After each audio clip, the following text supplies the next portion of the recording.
mag-study. Pero, ewan ko, need ko pa mag-ano ngayon eh, need ko pa ano tawag, mag-save ng money, nakakalimutan ko, hindi talaga gumagana yung brain ko. Need ko pa mag-save muna ng money.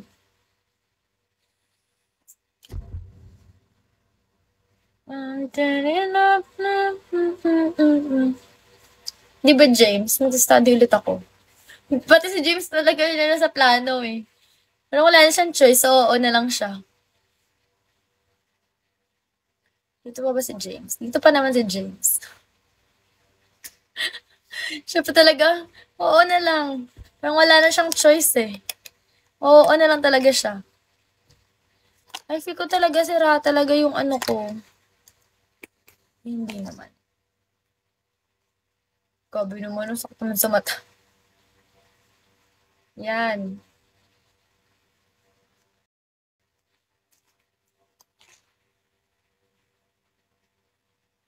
Hindi ba siya masakit sa mata? Start your own practice na lang. Wala, need mo maraming pera para may own practice ka eh. Sakto may hinin yung boses. Ay, bibili sa mature mong property. Sana nga, no? Meron bang ganong job? Refer nyo nga ako, guys. Lahat na lang talaga ng job pa-refer eh, no? Refer nyo nga ako, guys. Start as an intern. Oo, pwede din. Pero need ko pa din kumuha ng ano ko, guys. Hindi pa ako nakakuha ng licensure ko, ng license ko. Like, tapos yung next na ano namin na exam is this 25, tapos yung next year na ulit. Ayun lang guys, isipon ko. Ano ba ibibigay ko doon na reason bakit hindi na ako mag-work? Di ba ako nakapag-message sa boss namin dyan sa Manila, mga estate company. Pero need mo kasi ng backer din eh, para ano.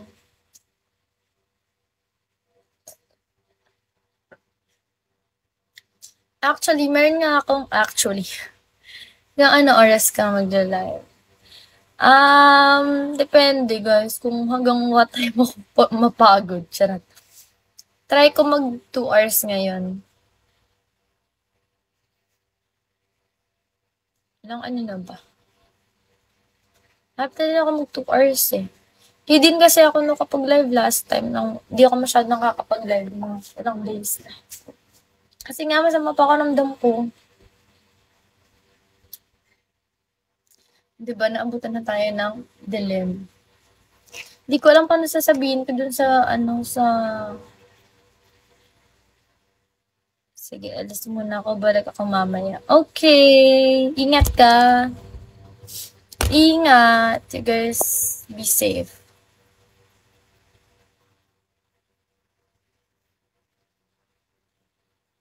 Sure na ba yan? Oo, natatakot din ako, James. Kasi alam ko kasi ni 2 days na ako absent. Tapos next week.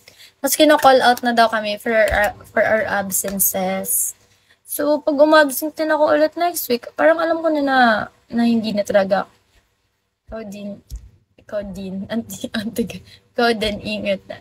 Ingat ka. Hindi ko din alam, James. Hindi sure ko na.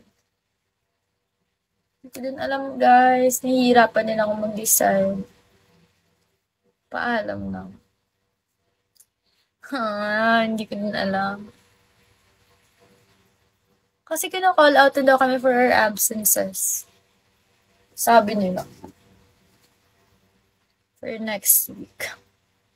Ko kasi hindi talaga ako papayagan. Kasi nung before kami mag-start ng work, nagtanong din sila if may mga travel plans. Sabi ko dun wala.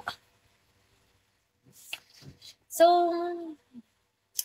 hindi ko alam. Ang gulo na ng buhok ko, hindi pa ako nakapagsuklay. Mamaya na ako magsusuklay.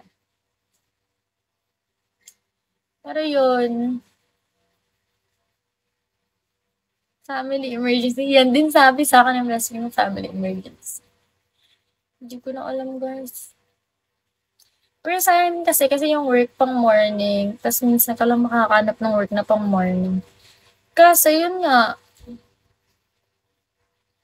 parang ano din siya. Tas, minsan kasi may ano din ako, pag meron akong ayaw sa workplace, parang ayoko talaga. Sabi naman ng best friend ko sa akin kahapon na hindi naman siya forever na like makaka-work kasi trainer lang naman siya. Friend mo, she's staying. Oo. She's staying doon. Tapos ano din, parang ang liit din ng sweldo eh.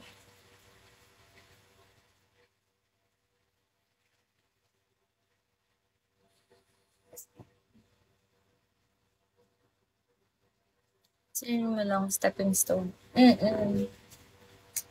Ewan ko guys. Hindi din ako sure sa mga decision ko sa life. Tapos magpapasok ako bukas. Kasi gusto ko bukas, if papasok ako whole day.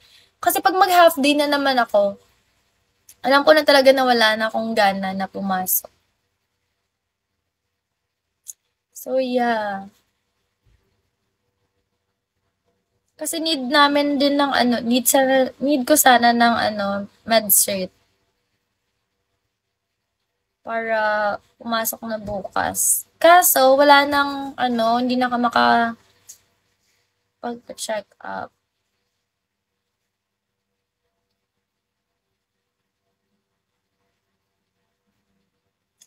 Ewan ko.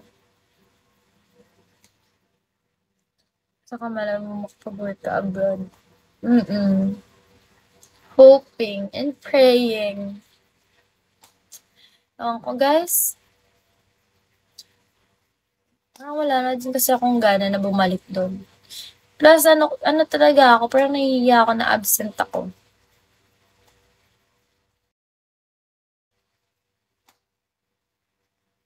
Tapos parang hindi talaga siya for me. Call center na job.